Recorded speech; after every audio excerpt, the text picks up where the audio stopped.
ఈరోజు నెల్లూరు జిల్లా వైఎస్ఆర్ కాంగ్రెస్ పార్టీ జిల్లా అధ్యక్షులు పర్వతిరెడ్డి చంద్రశేఖర్ రెడ్డి గారి ఆధ్వర్యంలో విజయవాడలో జరిగినటువంటి స్వరాజ్ మైదానంలో రాత్రి జరిగినటువంటి డాక్టర్ బిఆర్ అంబేద్కర్ 125 అడుగుల యొక్క విగ్రహం ఆడొచ్చి మాజీ ముఖ్యమంత్రి గారు జగన్మోహన్ రెడ్డి గారి పేరును ధ్వంసం చేయటం, ఆ యొక్క స్వరాజ్ మైదానం నుంచి కొంతమంది దుండగులు దుర్మార్గంగా వ్యవహరించడం చాలా దుర్మార్గకరమైన విషయం.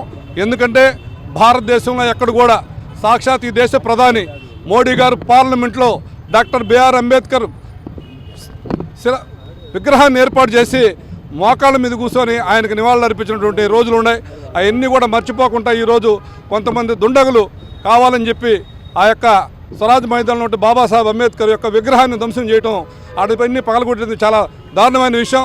ఈ విషయంలో ఈ రాష్ట్ర ముఖ్యమంత్రి గారు, డిప్యూటీ ముఖ్యమంత్రి గారు నారా చంద్రబాబు నాయుడు గారు, డిప్యూటీ ముఖ్యమంత్రి గారు పవన్ కళ్యాణ్ గారు, అదేవిధంగా ఉన్నటువంటి నాయకులు దీని మీద చర్య తీసుకోవాలి.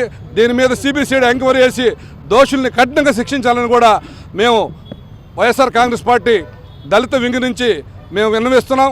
ముఖ్యంగా ఇటువంటి దురదృష్టకర సంఘటనలు జరిగితే ఆంధ్రప్రదేశ్ రాష్ట్రంలో ఎక్కడ కూడా దళితులు కూడా ఎవ్వరు కూడా నిష్క్రమించరని చెప్పి దీనిపైన చాలా ఉద్యమాలు జరుగుతాయని కూడా మేము ముందుగా ఈ రాష్ట్ర ప్రభుత్వానికి మేము హెచ్చరిస్తాం. ఇటువంటి సంఘటనలు భవిష్యత్తులో జరగకూడదని కూడా గౌరవ ముఖ్యమంత్రి గారు నారా చంద్రబాబు నాయుడు గారికి, డిప్యూటీ ముఖ్యమంత్రి గారు పవన్ కళ్యాణ్ గారికి మేము వైఎస్ఆర్ కాంగ్రెస్ పార్టీ తరఫున మేము గట్టిగా వారికి విన్నవిస్తున్నాం.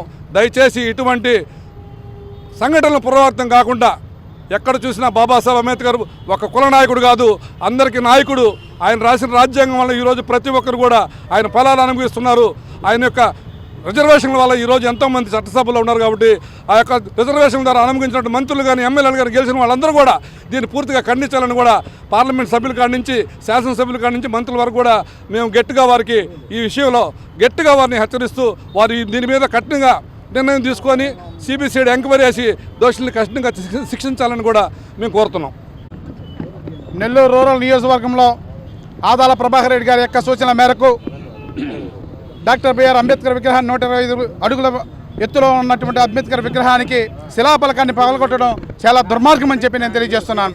ఈరోజు మనం చూసుకుంటే అంబేద్కర్ యొక్క చెప్పిన మాటల్లోనే అంబేద్కర్ యొక్క ఉద్యమాలు చేసినటువంటి విధానంలో కూడా 125 అడుగుల విగ్రహము ఈ ప్రపంచంలోనే ఈ యొక్క రాష్ట్ర చరిత్రను నిలబెట్టడానికి అంబేద్కర్ విగ్రహాన్ని ఏర్పాటు చేసిన ఘనత వైఎస్ జగన్మోహన్ రెడ్డి గారు అని చెప్పి నేను తెలియజేస్తున్నా.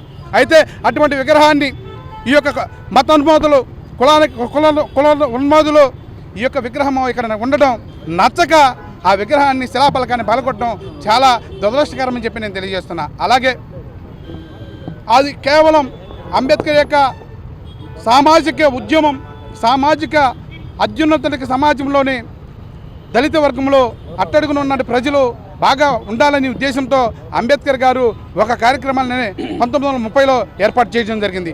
అప్పుడు సమయానికి ఆ యొక్క కార్యక్రమం ఈరోజు నాగపూర్లో ఏర్పాటు చేసిన కార్యక్రమానికి ఆగస్టు 8వ తేదీకి 95 సంవత్సరాలు పూర్తి చేసుకున్న ఆ రోజునే శిలాఫలకం పలగొట్టడం చాలా దుర్మార్గం అని చెప్పి నేను తెలియజేస్తున్నా. అలాగే ఈరోజు ఎక్కడ చూసినా ఈ యొక్క శిలాఫలకాన్ని పలగొట్టడంలో ప్రముఖ పాత్ర తెలుగుదేశం పార్టీ నాయకులు వహించడం చాలా దుర్మార్గం అని చెప్పి నేను కోరుతున్నా. అలాగే ఇటువంటి చర్యలను ప్రోత్సహించకూడదని చెప్పి ఈ యొక్క రాష్ట్ర ముఖ్యమంత్రి అయిన నారా చంద్రబాబు నాయుడిని, అలాగే నాయుడు గారిని, అలాగే ఉప ముఖ్యమంత్రి అయిన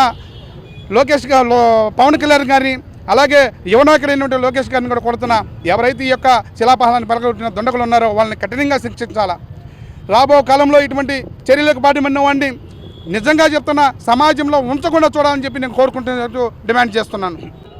మామూలుగా డాక్టర్ బాబాసాహెబ్ అంబేద్కర్ గారు మామూలుగా ఊరి నాయకుడో, జిల్లా నాయకుడో, కాకపోతే రాష్ట్ర నాయకుడో, కాకపోతే దేశ నాయకుడో కాదు, ప్రపంచవ్యాప్తంగా ఆయనకి అభిమానులు ఉన్న మంచి నాయకుడు.